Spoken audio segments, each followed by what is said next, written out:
We decided you're not my type, so we're done, my wife announced in front of her friends. So I said, thanks for the group decision, and left, while they all panicked immediately. Sup Reddit. My wife's friends voted me off the island at a coffee shop ambush. 4 women, 1 table, 0 shame. They expected me to beg. Instead, I said, thanks for the group decision, and walked out with screenshots of everything they'd been planning for months. I, 37 male, met my wife Brielle, 35 female, at a mutual friend's housewarming party 9 years ago. We'd been married for 7 years, and honestly, most of it was solid. Really solid. She was ambitious and driven. I was the steady project manager who knew how to make things happen. We clicked. I handled the practical stuff, mortgage, bills, keeping our lives running, while she built her consulting business. It worked.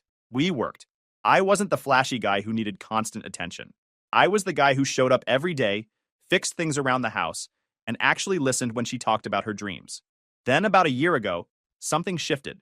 She joined this new professional development group, which turned out to be Kendricks, Sloan, and Zara.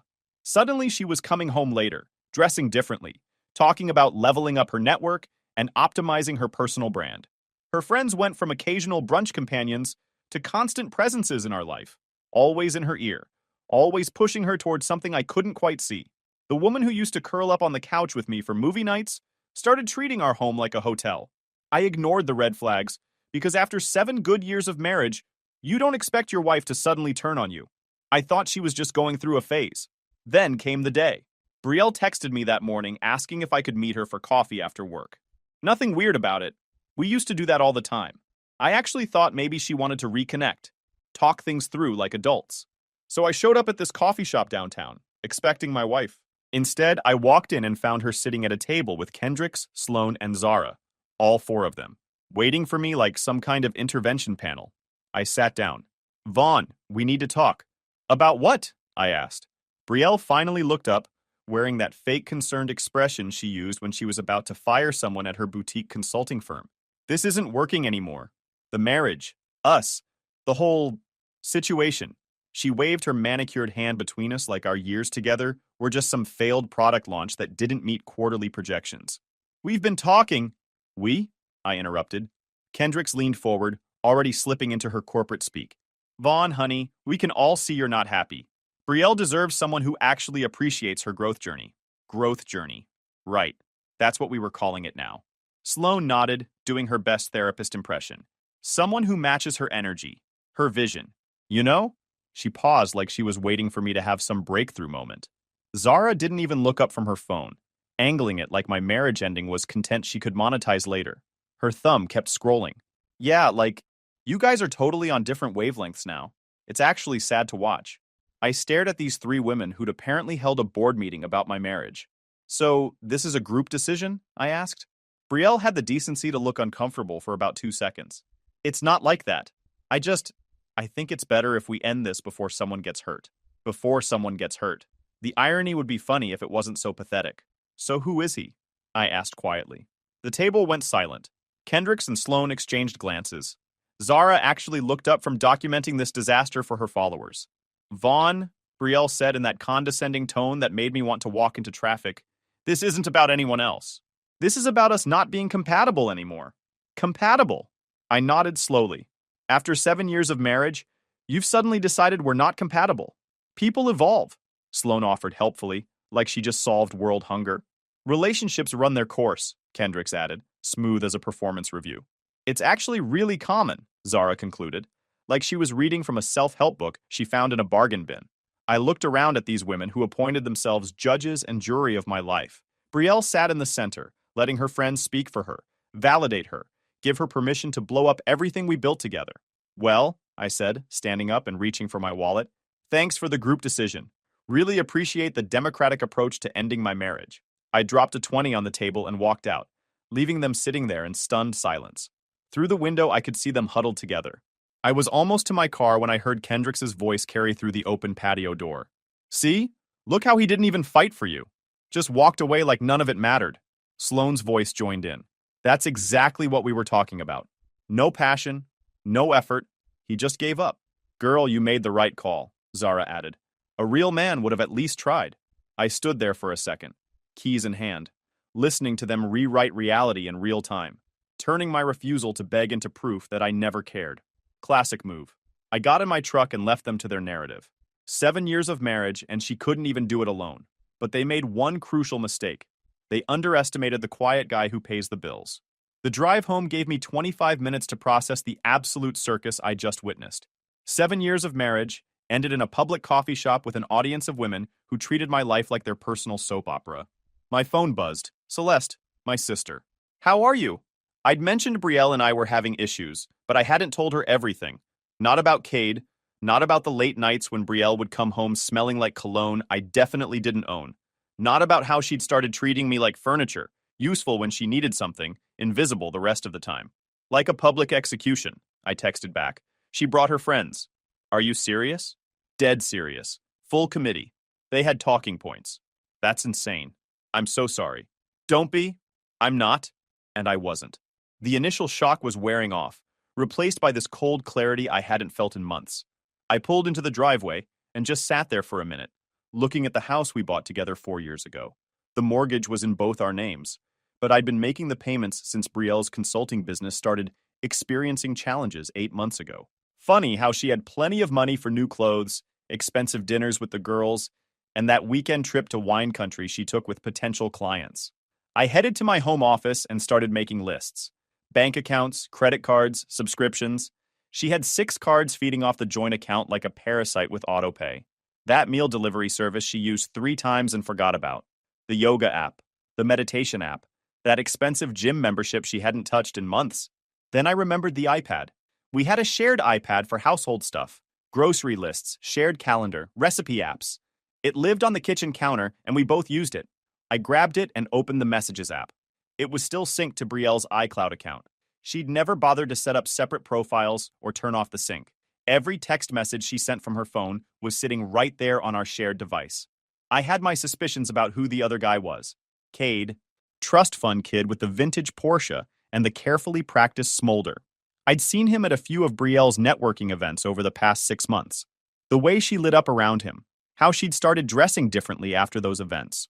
Staying out later for networking dinners that somehow always included him. I'd ignored it because after 7 years of marriage, you don't want to believe your wife is capable of that level of betrayal. But I wasn't wrong. I started scrolling. The messages with Cade went back 4 months. Nothing explicitly physical at first, just excessive compliments and inside jokes. Then it escalated. Plans to meet up, complaints about her boring husband who doesn't understand her vision, discussions about when she should leave me. I took screenshots of everything, methodically, date stamps visible, full context, saved them to a folder on my computer, then backed them up to 3 different cloud drives. But the real goldmine was a group text thread labeled The Squad, Brielle, Kendricks, Sloan, and Zara. I scrolled back 5 months and started reading. Kendricks. So when are you actually doing this? Can't keep stalling forever? Brielle. I know, just need to time it right. Make sure everything's covered. Sloan. Financially? Brielle. All of it. Can't look like the bad guy. Zara. You're not. You're just unhappy. He's holding you back. More scrolling. Brielle. What if he gets angry? Kendricks. Public place. He won't make a scene. Sloan. Thursday afternoon. He'll be tired after work. They'd choreographed everything. The coffee shop location because it was public. The timing because I'd be mentally exhausted. Who would say what? What Brielle should wear. I screenshotted everything. Every message, every plan, every moment they discussed how to manipulate me. Created a folder on my computer. Evidence greater than group text, greater than the squad. Backed it all up. Then I went through our phone bill. Brielle's number. 5 months of itemized calls and texts. The pattern was obvious once you knew what to look for. Late night calls to Cade's number. Texts sent at 2 a.m., 3 a.m. Days when she claimed to be at client meetings but spent 4 hours on the phone with someone who definitely wasn't a client. I documented it all. Made a spreadsheet. Call duration, time of day, frequency. The data told a story she couldn't explain away. My phone rang. Brielle. Vaughn, we need to discuss logistics. Her voice was different now. Not the sad, sympathetic tone from the coffee shop. This was business Brielle. Logistics? The house? The accounts? How we're going to handle the separation. I'm staying at Kendricks's tonight, but we should probably meet with legal representation soon. Get everything formalized properly. Sure. Whatever you think is best. She paused. probably expecting more of a fight, more emotion, more begging or anger or something she could use against me later. Okay, good. I'm glad you're being mature about this situation. Mature. If she only knew what I was looking at right now. I'll come by tomorrow around noon to grab more clothes. Will you be home? I'll take a half day. I've got some things to sort out anyway. Okay. Thanks for making this easy, Vaughn. Really. After she hung up, I opened our bank statements. Joint account showing every transaction for the past 6 months. Hotel charges on weekends she claimed to be at conferences. Restaurant bills from places she'd never mentioned visiting. A jewelry purchase for $800. I never received any jewelry. I downloaded everything. The next day, I was at the house and throwing all of Brielle's stuff into black trash bags. Clothes, shoes, makeup, all that decorative junk she bought that I never liked anyway. Piled them by the front door like garbage day came early. My stuff? Locked in my office. Grandfather's pocket watch. Dad's signed Lonesome Dove. My Xbox. Photo albums from before I even knew her. All secured. She showed up at noon. Cade's Porsche in my driveway. Real subtle. I opened the door before she could use her old key. Stood there blocking the entrance. She had this rehearsed expression on her face, like she'd been practicing sad victim in the mirror. Vaughn, I'm just here to get my things. Let's keep this civil. Already done. I pointed to the trash bags. Everything's packed. Take it and go. Her face shifted. The sad victim thing disappeared real quick. Excuse me? You threw my belongings in trash bags? Your belongings? Trash bags.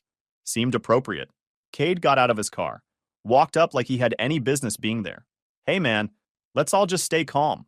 I looked at him. Really looked at him. This guy thought he was smooth. Thought he could play friend while sleeping with my wife. Who invited you? I'm just here to help Brielle move her stuff. I am her friend at the end of the day. Right. Just a friend. That's the story we're going with? Brielle's mask cracked a little more. Vaughn, don't be dramatic. We are just friends. Dramatic? I've got hotel receipts, text messages, credit card statements. You've been sleeping with this guy for 4 months. At least have the guts to own it. She went silent. Cade looked uncomfortable. Good. So here's how this works, I said. You take your bags. You leave. He stays in the car because he's not stepping foot in my house. I'm not taking my things in trash bags like some what? Like someone who cheated on her husband? Too late for dignity, Brielle. She tried a different angle, pointed past me into the house. I'm taking the coffee maker, and the kitchen table, and those throw pillows. No, you're not. I picked those out. I paid for half. Funny thing about that, I've got receipts for everything. Dates, amounts, which card was used. The coffee maker? I bought it 2 years before I met you. The table? Wedding gift from my aunt? The throw pillows? Fine, they're in the bags. Everything that's actually yours is already packed. Her voice went sharp. You can't just decide what I get to take. I'm not deciding anything. The receipts are. The purchase dates are. But hey, if you want to argue about it, we can wait for the cops. I've got all day. Cade put his hand on her shoulder. Tried to look supportive. Brielle, maybe we should just take what he packed and sort this out through legal help. I laughed. Oh, now he's giving advice. Tell me, Cade, you always help your friends move out of their marriages? Or is this a special service? I don't know what you think is going on. I think you're trespassing. I think you've got about 30 seconds to get back in your Porsche before I call the cops and let them sort out why my wife's affair partner is on my property uninvited. He took a step back. Actually took a step back. This guy who'd been bold enough to sleep with another man's wife couldn't handle a direct confrontation. Brielle, I'll wait in the car. Just like that. Walked away. Didn't even try to stand his ground. Brielle watched him go. Her face went from shocked to furious in about 2 seconds. You're a coward, she hissed. You're petty and controlling, and you'll regret this. I'll regret finding out my wife's been lying for 4 months? I'll regret not letting you rob me blind? Sure, Brielle, I'm the bad guy here. Everyone's going to know what kind of person you really are. Good. Tell them. Post it on social media. Tell all your friends.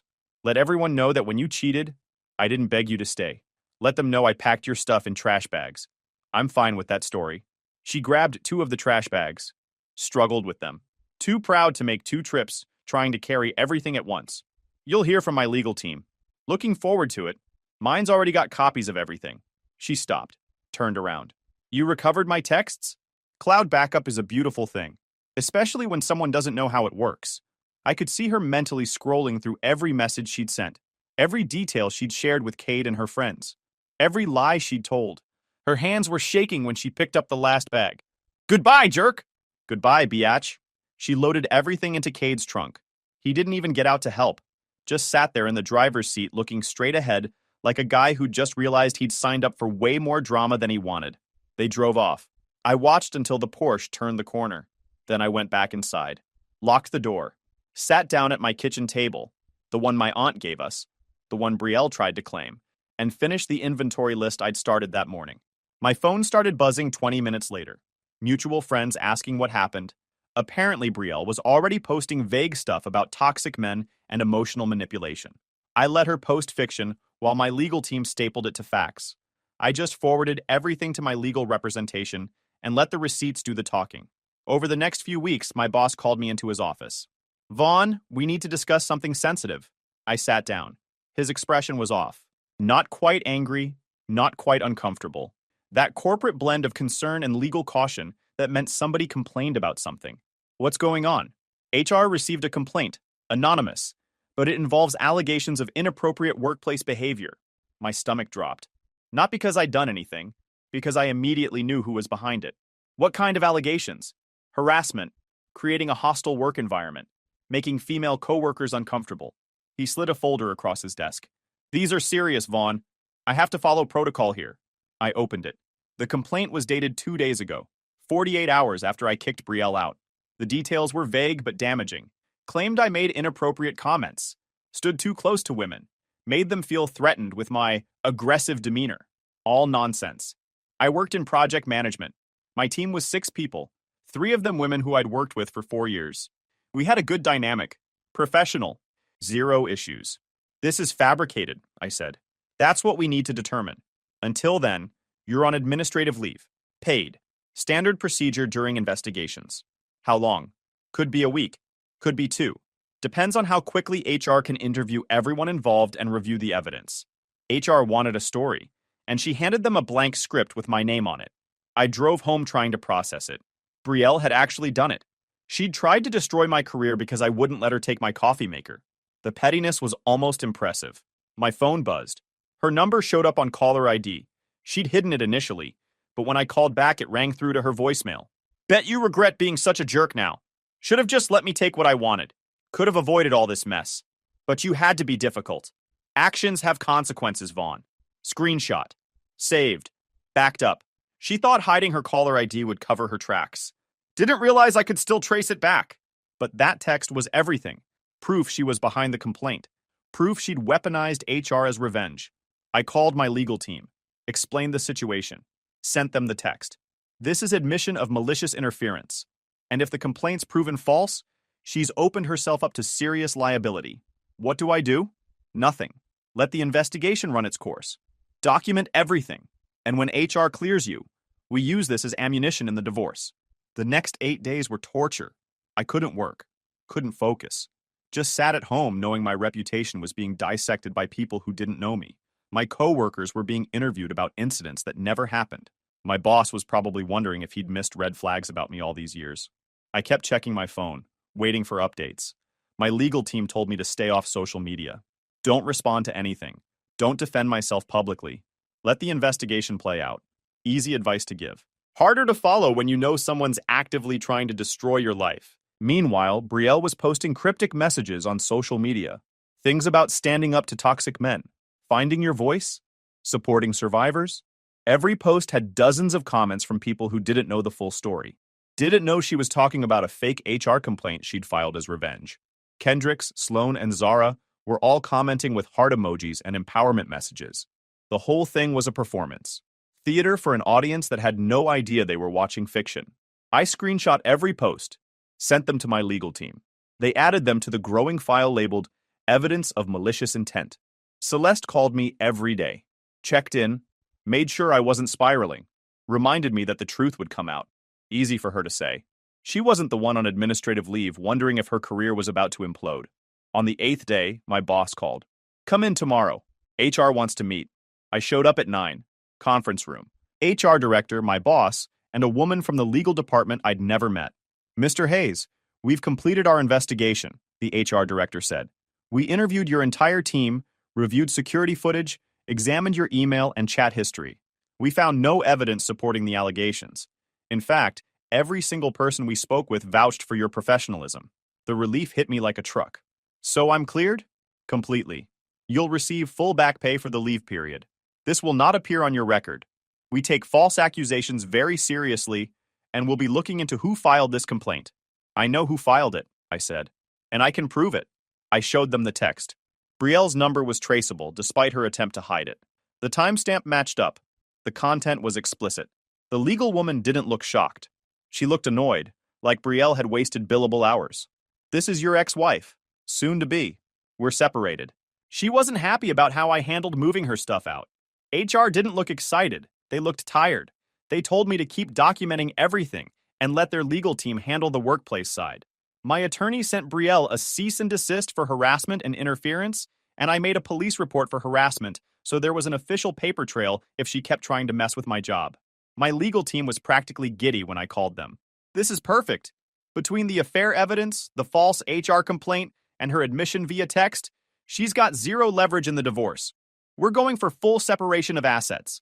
She walks away with what she brought into the marriage and nothing else. What about the house? You've been making the payments. You can prove it. Judge will likely award you the house in exchange for giving up some other asset. But she's not getting anything she's claiming she deserves. Over the next month, the divorce papers hit her. I had them served at Kendricks's place. Professional process server. Knocked on the door at 8 in the morning and handed them over. Brielle called me screaming 30 minutes later. You're suing me? Are you kidding right now? Not suing, divorcing, big difference. You know what I mean? This says I owe you damages for the HR thing. That's insane. That's what happens when you file false complaints. Actions have consequences, Brielle. You said it yourself. I never admitted to anything. Funny. I've got a text that says otherwise. My legal team has it. HR has it. The police have it. Everyone except you seems to understand how evidence works. She hung up. The next call came from her legal representation 3 days later. Much more professional. Much less screaming. Mr. Hayes, I represent Brielle Hayes. We'd like to discuss settlement terms. I'm not interested in settling. Perhaps we could arrange a mediation session. Work out an agreement that's fair to both parties. Fair would have been her not cheating. Fair would have been her not trying to destroy my career. So no, we're not mediating. See you in court. I hung up on them too. Discovery was beautiful. My legal team subpoenaed everything. Phone records showing months of contact with Cade. Credit card statements showing hotel charges and expensive dinners. The text with her friends planning the whole thing. The admission text about the HR complaint. We laid it all out. Every lie. Every betrayal. Every manipulative move she'd made. Brielle's legal team tried every angle. Argued she deserved half the house value because we bought it together. My team countered with payment records showing I'd covered the mortgage solo for 8 months, while she spent our money on affair hotels and designer handbags she thought I wouldn't notice. They tried to claim she'd sacrificed her career for the marriage. My team pulled up her consulting business records showing she'd barely worked in the past 8 months. Too busy with Kate and her friends to actually maintain clients. They tried to paint me as controlling. My team showed texts where she bragged about spending my money without asking, where she laughed about hiding purchases from me. Every argument they made fell apart under actual evidence. Judge wasn't impressed. I could see it on her face. That look judges get when they know someone's wasting the court's time with nonsense. Then there was Cade. Court records are public, and somehow the case number found its way into his family's orbit. A few weeks later, he got pulled off anything client-facing and stopped showing up to the same events Brielle dragged me to. The Porsche vanished from her stories not long after. She tried to play it off like he was busy, which is corporate code for he ran. Brielle tried to stay with him anyway. Showed up at his place with her trash bags. He turned her away. Told her he couldn't handle the drama anymore. That his family was more important than whatever they had. She ended up at Sloane's place. Then Kendricks's. Then back to Sloane's after they had a falling out about borrowed money that never got paid back. The friend group imploded. Kendrick started blaming Brielle for dragging them into her mess. Zara stopped answering texts. Sloane told her she needed to figure out her life and stop using people's couches as permanent solutions. And the funny thing is that they were posting their mess online. But the real consequence came when Kendricks got called into her own company's compliance office. Turns out when you're named in divorce filings for coordinating manipulation and affair logistics, corporate employers get nervous about liability. Her texts, the ones where she planned the coffee shop ambush, suggested timing, coached Brielle on optics, got subpoenaed as evidence of premeditation. She wasn't fired, but her promotion got delayed indefinitely. Risk management flagged her file. Turns out group texts don't look empowering when a judge reads them out loud in discovery depositions. Meanwhile, the divorce moved forward. Judge ruled in my favor on basically everything. I kept the house, kept my retirement accounts, split the joint savings 50-50, which wasn't much because Brielle had burned through most of it on her affair lifestyle. She got her car, her personal belongings, and the knowledge that the HR stunt didn't help her case. The judge didn't need a dramatic speech, just the timeline and the text. Her consulting business tanked because her reputation was trashed. Clients don't love hiring someone who's publicly documented as a cheater and a liar. Turns out professional networks care about character. By the time the divorce was final, I was single. She was broke, friendless, and living in an apartment she could barely afford. I didn't celebrate, didn't feel victorious, just felt relieved it was over. 8 months post-divorce, I was doing fine. Better than fine. The house was mine. My job was solid. I'd started seeing someone new. Nothing serious yet, but Natalie was fun and normal and didn't have a crew of enablers telling her to blow up her life. We had a date planned. Dinner at this Italian place downtown. I was getting ready, ironing a shirt, when someone started pounding on my front door. Not knocking. Pounding. I opened it. Brielle. Intoxicated. Mascara running. Wearing sweatpants and a jacket that looked like she'd been sleeping in it. Vaughn, I need to talk to you. No. I tried to close the door. She shoved her foot in the gap. Please. Just 5 minutes. I made mistakes. I know that now. But we can fix this. There's nothing to fix. We're divorced. Move your foot. I was wrong about everything. Cade, my friends. All of it. You were the only good thing I had, and I ruined it. She was slurring. Could barely stand straight. The smell of cheap booze rolled off her in waves. That's rough. Anyway, I've got plans. Plans? What kind of plans? The kind that don't involve you. She pushed against the door. Not hard enough to get through, but hard enough to be annoying. Is it another woman? Are you seeing someone? What I'm doing is none of your business. We're not married. You don't get updates on my life. I still love you. I actually laughed. You love me. That's hilarious. You loved me so much you cheated for 4 months. You loved me so much you tried to get me fired. Really feeling the love, Brielle. I was confused. They told me I deserved better. They said you were holding me back. And you believed them. That's on you. I had nowhere else to go. Nobody wants me anymore. Kendricks won't return my calls. Sloan said I burned too many bridges. Even Zara blocked me. Sounds like they finally figured out what I knew all along. You're a user. You take and take until there's nothing left. Then you move on to the next target. She started crying. Full breakdown. Shoulders shaking. Snot everywhere. Please, I'll do anything. We can go to counseling. Start over. I'll be better. No. That's when Mr. Donnelly came out. My neighbor. Retired postal worker. 73 years old. Gave zero cares about anything except his lawn and his peace and quiet. Excuse me, miss, are you bothering this young man? Brielle turned, tried to compose herself, failed miserably. Her makeup was smeared halfway down her face. This is between me and my husband. Ex-husband, I corrected. I'm not leaving until we talk this through, she said, volume rising. Mr. Donnelly didn't raise his voice.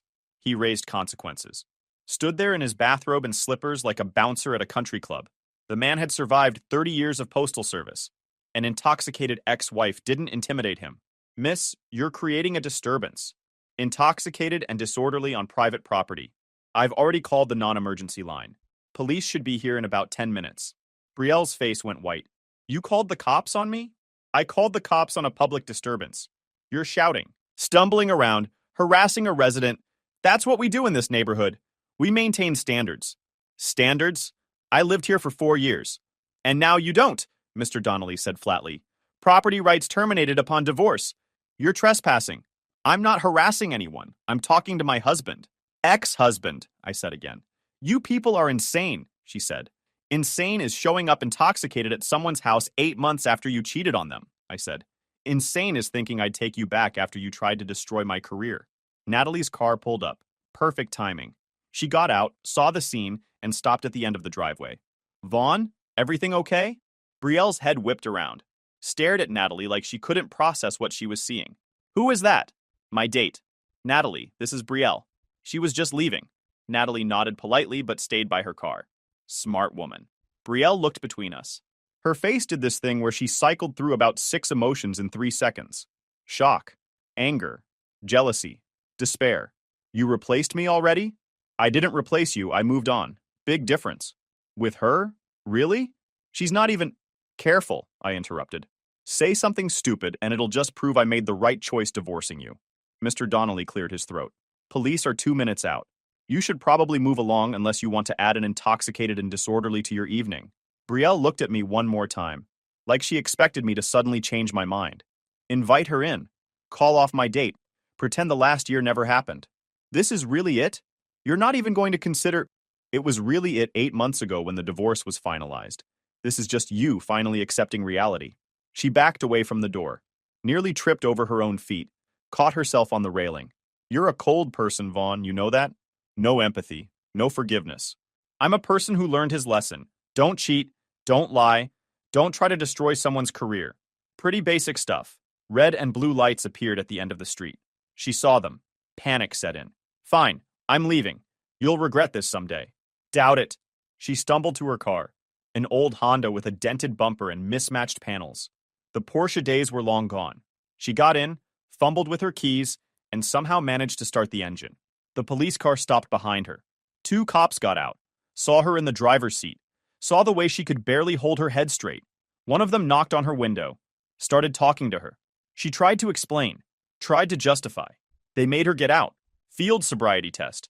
She failed spectacularly. They cuffed her, put her in the back of the patrol car.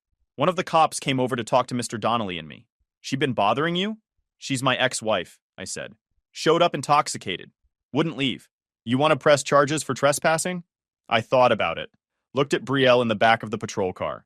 Head down, mascara everywhere. The same woman who'd sat in that coffee shop with her friends and announced my marriage was over. No, just get her out of here. The cop nodded. She's getting an impaired driving charge. That's enough trouble for one night. They drove off. Brielle in the back. Mr. Donnelly went inside. I grabbed my keys and walked over to Natalie. So that was interesting, she said. That was my past. Won't happen again. She seems lovely. She seemed lovely once. Then I married her. Natalie laughed. Well, I'm glad you're divorced. Otherwise, tonight would be really awkward. It's already awkward. True, but at least we've got good stories for dinner conversation. We left. Had a great meal. Laughed about the absurdity of the whole situation. Natalie didn't ask too many questions about Brielle or the divorce. Didn't try to fix anything or analyze anything. Just accepted that sometimes people's exes show up intoxicated and desperate, and you call the cops and move on with your life. I got home around midnight. House was quiet. No intoxicated ex-wife on the porch. No neighbor in a bathrobe defending property lines. Just peace. My phone had 17 missed calls from a number I didn't recognize. Probably Brielle from the police station. I blocked it. Checked my email. Confirmation that the divorce settlement payment had cleared. She'd finally paid what the judge ordered. Took her 8 months and probably wiped out whatever savings she had left, but she'd paid. I sat there in my kitchen with my coffee maker and my table and my grandfather's pocket watch on the counter. Everything I'd fought to keep. Everything she'd tried to take. Worth it. Every single part of it. Guys, we are so close to hit 100,000 subscribers on this channel. If you are not subscribed to the channel, please consider subscribing. It really helps hit that 100,000 mark. Thanks for making this dream come true. Your wife's kid has no right calling us. Grandma and Grandpa, my mom said to my 14-year-old stepdaughter on Christmas. Right in front of everyone. My 8-year-old son stood up, walked over, and said something that made the room go silent. Hey, Reddit. My mom told my stepdaughter she wasn't family on Christmas night after 10 years of raising her. My 8-year-old son's response made everyone freeze. Then I cut them off completely and watched everything collapse. Here's what went down. Blake here, 38 male, industrial electrical engineer, working in suburban Columbus, Ohio. The story I'm about to tell happened last Christmas, but it's been building for a decade. I've been holding this in for months, trying to process everything that went down. But after seeing how it all played out, I need to get this off my chest. I work for a company that handles electrical system maintenance for manufacturing plants along the industrial district south of Columbus. It's not glamorous work, crawling through machinery at weird angles, diagnosing failing systems in 100-degree heat, replacing components that weigh more than most people can lift, but it pays around $62,000 a year, enough to support my family and keep the lights on. I wake up at 5 a.m. and usually don't get home until after dark. That's been my life for 15 years. The job's tough but honest. I spend my days in warehouses and manufacturing facilities, keeping the electrical systems running so production doesn't stop. When a conveyor belt stops moving or a machine loses power, I'm the guy they call. It's physically demanding work that leaves my hands permanently stained with grease and my back perpetually sore. But I'm good at it, and it provides for my family. That's what matters. About 11 years ago, I got electrocuted while fixing an industrial panel at a manufacturing plant. Some contractor had wired it completely wrong, crossed the neutral and hot wires, didn't ground anything properly, basically created a death trap waiting to happen. When I opened that electrical box to diagnose why the line kept tripping, the surge hit me before I could react. The jolt threw me backward about 6 feet. My hand felt like someone had stuck it in a fire. The burn wasn't severe enough to be life-threatening, but it was bad enough that my supervisor called an ambulance and made me go to the emergency room. I protested the whole way there, saying I was fine and could just wrap it up myself. The EMTs weren't having it. That's where I met Jen. She was working the night shift at the hospital, and she's the one who cleaned and bandaged my wound. I'll never forget how she tried not to laugh when I kept acting like everything was fine even though my hand was visibly shaking from the pain, and I could barely hold the clipboard to sign intake forms. She had this way of being professional while also seeing right through my tough guy act. We talked for 2 hours while waiting for the doctor to sign my discharge papers. Found out she'd been a nurse for about 6 years at that point, had moved to Columbus from a smaller town south of here, and was working nights because the pay differential helped with bills. She had this laugh that made the fluorescent-lit emergency room feel less depressing, made jokes about my insistence that I was totally fine, while clearly in pain. When I finally got discharged around 2 a.m., I asked if I could take her to breakfast sometime when she wasn't working. She smiled and wrote her number on one of those little notepads nurses carry around. Said she'd be free that Thursday if I was still interested, and not just high on painkillers. But what made me come back to the hospital the following week wasn't just Jen. During that first conversation in the emergency room, she told me she had a little girl named Sophie who was 4 at the time. Sophie's biological dad had left when she wasn't even a year old. No explanation, no calls, no child support. Nothing. Just disappeared one day like he'd never existed. Took his clothes in his car and never looked back. Jen was working and raising her daughter alone, renting a small apartment about 15 minutes from the hospital, working night shifts when she could get them because they paid more, then sleeping while Sophie was at daycare, then picking her up and spending evenings together before starting the whole cycle again. It sounded exhausting just hearing about it. That Thursday breakfast turned into dinner dates, which turned into weekend meetups. We took things slow because Jen was protective of Sophie and didn't want to introduce her daughter to someone who might not stick around. I respected that. We dated for about 3 months before she even mentioned the possibility of me meeting Sophie. The first time I met Sophie was on my 3rd official date with Jen. She'd arranged for us to have lunch at this diner near her apartment. The little girl was sitting in a booth, her tiny hands holding a plastic fork way too big for her grip, looking at me with these curious but cautious eyes. She had the same dark hair as her mom, pulled back in a ponytail with a bright pink scrunchie. I didn't know what to do or say. I'd never really been around kids much. Didn't have younger siblings, most of my friends didn't have kids yet. So I just sat down across from her and asked what she liked to eat. Sophie looked at me for a long moment, sizing me up the way only small children can. Then she said very seriously, "Pancakes with smiley faces. But the syrup has to be warm, not cold syrup." Simple as that. But I knew right then I'd fallen for both of them. From then on, everything just flowed naturally. Jen and I kept dating, and Sophie gradually warmed up to me. Started calling me Uncle Blake after about 2 months. Then just Uncle after another few months. I'd come over on weekends and we'd go to the park. I taught her how to ride her bike without training wheels in the parking lot of her apartment complex. Read her bedtime stories whenever Jen had to work night shifts and couldn't be there to tuck her in. I treated Sophie like she was my own daughter, even though no paperwork or biology said otherwise. Showed up to her kindergarten graduation. Helped Jen pack lunches for her first day of first grade. Learned to braid hair by watching YouTube videos because Sophie wanted her hair fancy for picture day, and Jen had to work. Fixed her broken toys instead of just buying new ones. The normal stuff parents do. A year later, I proposed to Jen. We had a small wedding at a local church with just family and a few close friends. Sophie was our flower girl, wearing a pink dress she picked out herself. It was one of the happiest days of my life. 2 years after the wedding, Carter was born. The little guy was the joy of the whole family. But what was most special was how Sophie loved her little brother. She was only 7 but already knew how to help with diaper changes and could sing him to sleep with songs she made up herself. Watching those two together, I believed our little family was perfect. But there was one dark corner I kept deliberately avoiding: my parents. Richard and Linda Mitchell live in suburban Westerville. They've been retired for 5 years. Dad used to be a warehouse manager for a food distribution company. Mom was an accountant for a dental office. Their life was stable, neither rich nor lacking. Standard middle-class retirement. And for 10 years, they never accepted Sophie. They treated her like an outsider. Not hateful or abusive, just indifferent. Like she was a house guest who'd overstayed her welcome, but was too polite to say anything about it. Sophie was like a shadow at family gatherings, a name mentioned with polite disinterest, a child who always received cheaper gifts while Carter got expensive ones. The pattern started early and never changed. Sophie's first Christmas with us, when she was 5 and I'd just proposed to Jen, my parents got her a coloring book from the dollar store. Meanwhile, my nephew got a remote control car. When Sophie turned 6, they forgot her birthday entirely. Didn't call, didn't send a card, nothing. When I mentioned it to my mom, she said, "Oh, I thought Jen was handling that since she's the mother." Sophie's elementary school graduation? My parents didn't come. Said they had a golf outing they couldn't cancel, but they'd rearranged their entire schedule the month before to attend my brother Kyle's girlfriend's baby shower. When Sophie started middle school and made honor roll her first semester, I sent the school photo to my parents, showing her holding the certificate. My mom texted back, "That's nice," and immediately changed the subject to ask when Carter's next football game was. Every family dinner, every holiday gathering, every casual visit, the pattern was always the same. Mom would fuss over Carter, asking about his day, his friends, his homework, his hobbies.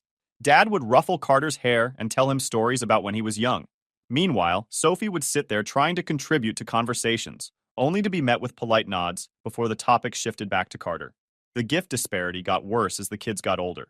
For Sophie's 10th birthday, my parents gave her a used book they'd clearly picked up at a yard sale. Still had someone else's name written inside the cover. For Carter's 7th birthday that same year, he got a new bicycle.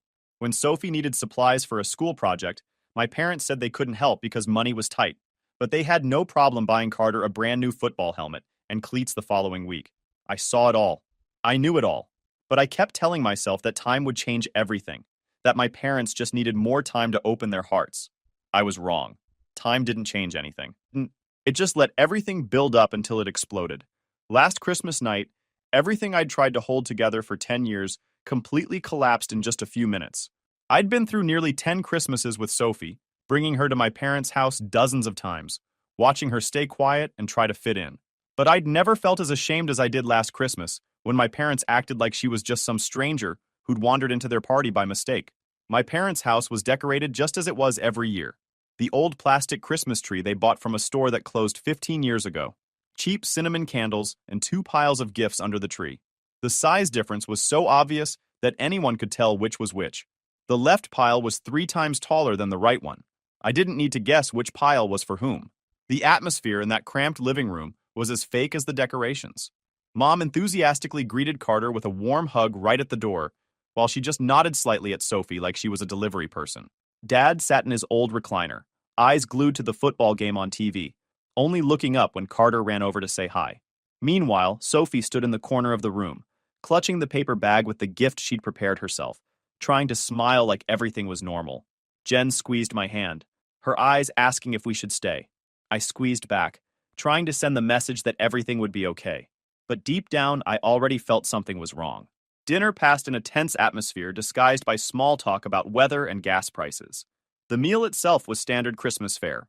Ham that was slightly dry, mashed potatoes, green bean casserole, rolls from the store bakery. Everyone sat around the old dining table that barely fit all of us, elbows bumping as people reached for dishes. Mom asked Carter about school, his grades, his teachers, the youth football team he'd just joined. Wanted to know if he was the quarterback yet, if he was making friends, if he needed any new equipment. Carter answered enthusiastically between bites of ham, telling stories about practice and games. My parents hung on every word like he was describing adventures from another planet. Meanwhile, Sophie sat quietly between Jen and me, occasionally getting a polite question thrown her way like, "You're doing well in school, right?" Delivered in a tone that made it clear the asker didn't actually care about the answer. Sophie would say yes, she was doing fine, made honor roll again, had joined the debate team. The response was always the same. A quick, "That's good," before the conversation pivoted back to Carter. I watched my brother Kyle spend most of dinner checking his phone and making vague comments about his next big venture that would revolutionize the market. Guy was 33, still living off my parents, and had never held a job longer than 8 months. But they treated his delusional startup dreams like he was the next tech genius. The meal dragged on for over an hour. I kept catching Sophie's eye, trying to send silent messages that we'd leave soon, that this would be over soon. Jen's hand found mine under the table and squeezed tight. We'd had this same Christmas experience for years now, always hoping it would somehow be different, always disappointed when it played out exactly the same way. But the moment I feared most finally came. Gift opening time. Carter was called up first. The little guy eagerly tore off the red wrapping paper, and when he saw the box inside, his eyes lit up. A brand new gaming console with 2 controllers and 3 games. A gift worth at least $400. Dad stood up, patting his grandson's shoulder with evident pride. "I knew you liked gaming," he said, voice warm. "You've been such a good boy this year. You deserve a reward." Then it was Sophie's turn. She walked over to the smaller pile and picked up the only box with her name on it. I looked at the size and already knew what was inside. She carefully unwrapped it, trying to maintain her smile. Inside was a clearance rack sweater from some discount store. Still had the orange sticker showing it was marked down to $12. $12. For a kid who'd spent 2 months teaching herself to knit so she could make my mom a scarf. Mom didn't even look at Sophie when she thanked her. Just gave a tight smile and said, "That's nice, dear." I felt Jen's hand tighten around mine, her nails digging in slightly. I could see the anger building in her eyes. But we'd had this conversation before. Don't make a scene at family gatherings. It'll just make things worse. They'll come around eventually. Except they never did. Sophie sat back down, still holding that cheap sweater, trying so hard to look grateful. Carter, bless his 8-year-old heart, came over and offered to share one of his new games with her. That's when I saw my mom's expression change slightly. Not pleased that her grandchildren were bonding, but annoyed that Carter was giving attention to Sophie. After gifts, Sophie pulled out the package she'd brought, the one she'd been clutching since we arrived. It was wrapped in newspaper and tied with a red ribbon she'd picked from her art supplies. "Grandma, I made this for you," Sophie said quietly, walking over to my mom. Mom took the package with the same expression someone might use when accepting a flyer on the street they plan to throw away immediately. She opened it slowly, revealing a blue knitted scarf. The stitches were uneven. You could tell it was handmade by someone still learning, but it was beautiful in its imperfection. Sophie had spent 2 months working on it, watching YouTube videos, redoing sections that didn't look right. I'd watched her work on it every night after homework, her small fingers struggling with the needles, determined to make something special for the grandmother who'd never shown her an ounce of genuine affection. Mom looked at the scarf for maybe 5 seconds. Then she put it down on the coffee table like it was contaminated. "That's sweet," she said, voice flat. Then she turned to my brother Kyle, who'd just walked in late from wherever he'd been. "Kyle, darling, come sit. Tell us about your new business venture." Sophie's face fell. She'd been dismissed, rejected, and everyone in that room saw it happen. That's when my mom dropped the bomb that changed everything. She was talking to Kyle about his latest failed startup idea when Sophie quietly asked if Grandma was going to try on the scarf. Just wanted to see if it fit right. Wanted to see if her work meant something to someone. Mom turned to look at Sophie, and I saw something in her expression I'd never seen before. Not just indifference. Actual hostility.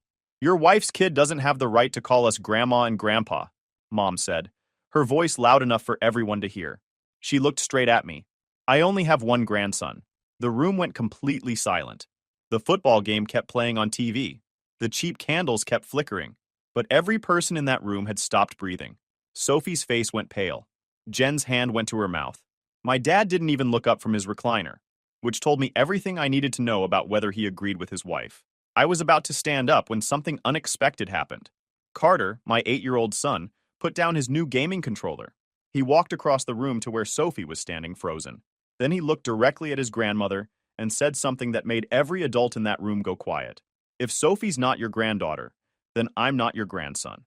The kid was 8, but he understood something my parents had refused to learn in 10 years. He took Sophie's hand and said, "Come on, we're going home." Carter walked toward the door, still holding his sister's hand.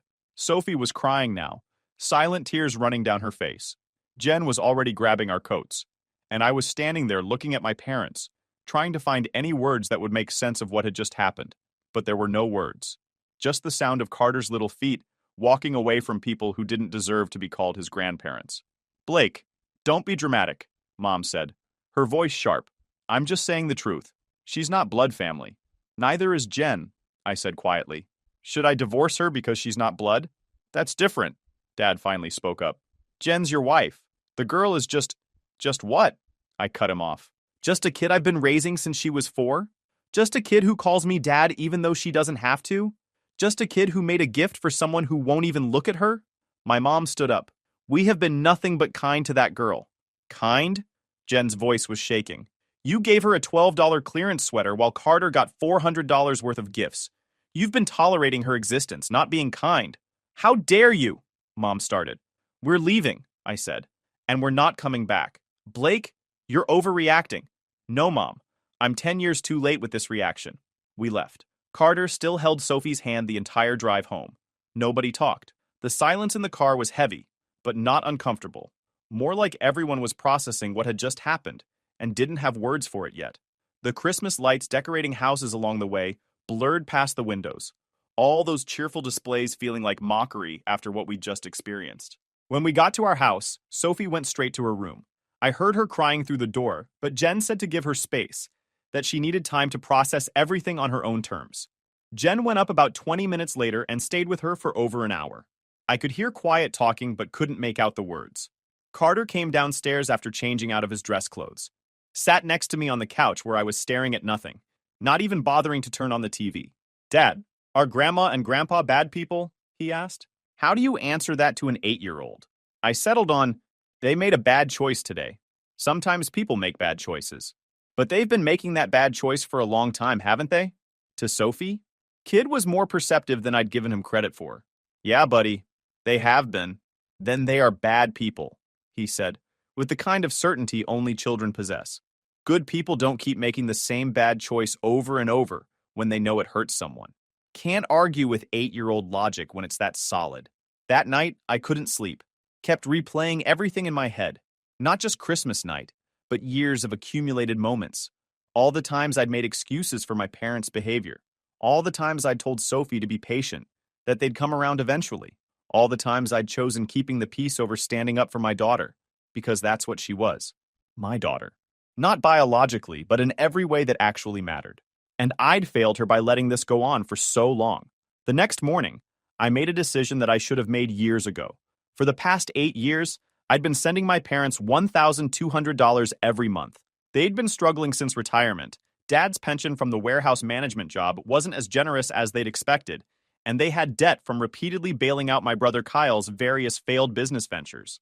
Every few months, Kyle would show up with some new startup idea that needed just a little seed money to get off the ground, and my parents would hand over thousands of dollars they didn't have. I'd been helping them stay afloat, covering their mortgage payment, utility bills, car insurance, and various other expenses they claimed they couldn't afford. Started doing it right after Carter was born, when my income had finally reached a point where I could comfortably help them out. Figured it was the right thing to do, taking care of parents who'd taken care of me. $1,200 a month for 8 years straight. Never missed a payment. That's $115,200 total that I'd sent them. Money that could have gone towards Sophie's college fund. Money that could have paid for family vacations, or Jen's student loans from nursing school, or a bigger house. Instead, it went to people who couldn't show basic human decency to a 14-year-old girl who'd never done anything wrong except not share their DNA. I called the bank and canceled the automatic transfer. Then I blocked my parents' numbers. By that evening, my brother Kyle was calling. I let it go to voicemail. He left a message about how I was destroying the family over hurt feelings and needed to man up and apologize to Mom. Apologize. They wanted me to apologize. 3 days after Christmas, my dad showed up at my house. I was in the garage working on my truck when he pulled up. He got out of his car looking tired and older than I remembered. We need to talk, he said. About what? I asked, not putting down my wrench. About what happened. Your mother. She didn't mean it the way it sounded. Really? Because it sounded like she told my daughter she wasn't family. Pretty straightforward. Sophie's not your daughter, Dad said. Not legally. That's when something snapped in me. I've changed her diapers, I said, my voice eerily calm. I've stayed up with her when she was sick. I've helped her with homework. I've taught her to ride a bike. I've been to every parent-teacher conference. I walked her to her first day of kindergarten, and I'll walk her down the aisle at her wedding someday. So you can take your not legally and get off my property. Blake, be reasonable. Reasonable? I laughed. I've been reasonable for 10 years. Watching you treat her like an inconvenience. Watching mom give her clearance gifts while Carter got expensive presents. Making excuses for your behavior because I thought family was supposed to stick together. But you're right about one thing. She's not your family. Because family doesn't treat kids like that. Dad's face went red. We took you in when you were a kid. We raised you. This is how you repay us? By cutting us off? You raised me. Past tense. Your job was done when I turned 18. Everything I've sent you since then was a gift. And gifts can be taken away when the recipient proves they don't deserve them. The money is going somewhere better now. Sophie's college fund, Carter's savings account, maybe a family vacation where everyone is actually treated like family. Dad left without another word. A week later, my phone exploded with messages. Extended family, cousins I barely talked to, my mom's church friends, all of them weighing in on the situation. My mom had gone on social media painting herself as the victim, posted about her ungrateful son who abandoned his elderly parents, and how modern young people have no respect for family values. The post got shared in her church group and local community pages. Comments rolled in from people who didn't know the full story. Poor woman. Kids these days are so selfish. Blood family should always come first. Praying for her to be reunited with her son. My brother Kyle shared the post with his own commentary about how I'd completely changed since marrying Jen, and how she was isolating me from my blood family. The irony of Kyle talking about family values while living off our parents' money at age 33 wasn't lost on me. Jen read those comments, her eyes turning red. Then she turned to me and asked, "Do you want to respond?" I thought about it. Could write a lengthy post explaining everything, list every time they discriminated against Sophie, detail the $115,200 I'd sent them over 8 years, expose every double standard. But I didn't need to do all that. I just posted one photo. The blue knitted scarf with uneven stitching lying on our coffee table. Simple caption. My 14-year-old daughter taught herself to knit for 2 months to make a gift for the person she called grandma. That woman refused it and said, "Your wife's kid doesn't have the right to call us grandma." I have nothing more to explain. No attacks, no mention of money, just the truth and the scarf. Within a few hours, the comments under my post began to change. She said that to a 14-year-old? The girl's been in the family all these years and still isn't considered a grandchild? The scarf is beautiful. Poor kid. I can't imagine anyone saying that to a child. Then the comments under Mom's post began to shift as well. People started asking questions, started doubting, started seeing the other side of the story. Some of her church friends even commented asking if she'd really said those words to a child. Mom took down her post within 24 hours. But screenshots live forever, and the damage was done. 2 weeks after Christmas night, when I got home from work, Jen handed me a package. No sender name on the outside, just an address from a law office in the wealthiest area of Columbus. I opened it. Inside was a thick envelope and a handwritten letter. The moment I saw the familiar handwriting, my heart skipped a beat. It was from Aunt Margaret. Margaret Mitchell is my dad's older sister. She's 72, widowed for 8 years. Her husband used to own a large car dealership in Columbus and left her considerable wealth when he passed. She has no children and lives alone in a mansion across town. I'd only met her a few times in my life, mainly at family funerals or weddings. But what I remembered most about Margaret was how my parents talked about her. They hated her. Hated that she was wealthy but never lent them money. Hated that she lived independently and didn't need anyone. Hated that she was the only person in the family who dared say things to their faces that no one else would say. To me, Margaret was the relative I'd always wished I had more of. Every time I met her, though rare, she always asked about me with genuine concern. She was the only family member who sent a congratulations card when Sophie entered 6th grade, even though she'd only known about Sophie for a few years. I opened the letter, my hands trembling slightly. The first line read, "Blake, I've read everything online. I didn't call because I wanted you to receive this first." I flipped to the thicker envelope and opened it. Inside was a stack of notarized legal documents. A trust fund for Sophie Mitchell Webb and Carter Webb. I continued reading the letter line by line. I met with my lawyer last week. The portion of my estate I had planned to leave to Richard and Kyle will now be placed into a trust fund for your children. Both of them. Sophie and Carter. This is my gift to Sophie, my granddaughter. Tell her that she is blood family no matter what anyone says. Look at my life and tell her about it. I don't have children. Not because I didn't want them, but because life didn't give me that opportunity. But I understand one thing. Family isn't defined by blood. Family is defined by love and choice. You chose Sophie, and I choose both your children. As for Richard and Linda, I'll just say this. Pride won't feed them in their old age, but that's their choice, not yours. The last line of the letter made my eyes blur. Tell Sophie I'd love to receive that scarf, if she still wants to give it to someone. I promise to wear it every winter. I sat in the living room looking at the letter and legal documents in my hands. Jen came over and sat beside me, not saying anything, just putting her hand on my shoulder. And for the first time since Christmas night, I cried. Not from sadness, but from realizing that amid all this chaos, there was still someone who saw Sophie the way I saw her. Still someone who understood that love doesn't need a birth certificate to prove itself. That evening, when Carter was asleep, I called Sophie down to the living room and told her everything. About Aunt Margaret, about the trust fund, about having someone in this family who truly considered her a real granddaughter. Sophie sat quietly, listening, her eyes gradually turning red. When I finished, she hugged me tight, tighter than she'd ever hugged before. Then she whispered words that made me tear up. Thank you. Not, thank you, Uncle Blake, like that first day we met. Not, thank you, Uncle, like the years after. Just, thank you.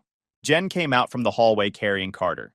Turns out the little guy wasn't sleeping but had snuck down to listen. The four of us hugged in the living room. Nobody saying anything more. Just the sound of the clock ticking and the warmth of people who truly belong together. As for my parents and brother, I heard the months after were very difficult for them.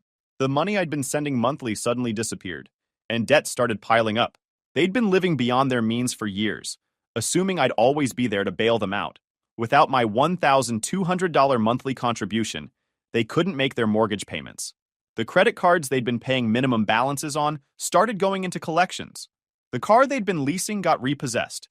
Eventually, they had to sell the house in Westerville just to make ends meet. They moved into a small 2-bedroom apartment on the other side of town, the kind of place they would have turned their noses up at a year earlier. Kyle disappeared after hearing about Aunt Margaret's will. Probably went off to find new funding sources for startup dreams that would never come true. Last I heard, he was trying to launch some cryptocurrency thing and living in someone's basement. And that was the price they paid for refusing to love a child for all those years. The $1,200 a month I used to send them? I now use it for better things. Opened a savings account to buy Sophie her first car when she goes to college. Take Jen to the spa once a month because she deserves to rest. Let Carter join the football team he'd been dreaming about. Small things that bring absolute joy to the people I love. A year has passed since that Christmas night. We're living more peacefully than ever. We travel more. We write to Aunt Margaret more often. Last week, she sent us a photo from her trip to Switzerland. In it, she's smiling, wearing the blue knitted scarf with uneven stitches around her neck. Sophie looked at that photo for a long time, then smiled. The first genuine smile since last Christmas night. And I knew the wound in her heart was slowly healing. My parents tried reaching out a few times after they sold the house. Sent messages through relatives. Even showed up at my workplace once. They wanted to reconcile, which really meant they wanted the money back. I told them the same thing every time. You made your choice on Christmas night. Live with it. Kyle sent me a message last month saying I was destroying the family and that Mom was devastated. I replied with a screenshot of Mom's text from Christmas night calling Sophie your wife's kid and blocked him. Some extended family still think I went too far, that I should forgive them because they're still your parents and family is family. These are usually people who weren't there that night, who didn't see a 14-year-old girl's face when she was told she wasn't really family, who didn't watch my 8-year-old son stand up for his sister when the adults wouldn't. I don't owe those people an explanation, and I certainly don't owe my parents forgiveness. They had 10 years to treat Sophie like family, 10 Christmases to get it right, 10 years of watching her try so hard to be accepted, and every single time, they chose to show her she wasn't good enough. Well, now they get to experience what it feels like to be excluded, to be on the outside looking in, to watch other people be happy without them. Sophie's doing great now. She's 15, thriving in school, and has a group of real friends who appreciate her. She still talks to Aunt Margaret regularly. They video chat every Sunday afternoon. Margaret's been teaching her about investing and has promised to help with college applications when the time comes. Carter's still the same protective little brother. He tells everyone at school about his awesome sister and gets genuinely confused when people ask if she's his real sister. Of course she's real, he says. She's standing right there. Kid's got his priorities straight. Jen and I are stronger than ever. Cutting off my parents removed a constant source of stress from our marriage. We don't argue about whether to attend family events anymore. Don't stress about what gifts to bring or how to explain my parents' behavior to the kids. We're just living our lives with people who actually want to be part of them. Guys, we are so close to hit 100,000 subscribers on this channel. If you are not subscribed to the channel, please consider subscribing. It really helps hit that 100,000 mark. Thanks for making this dream come true.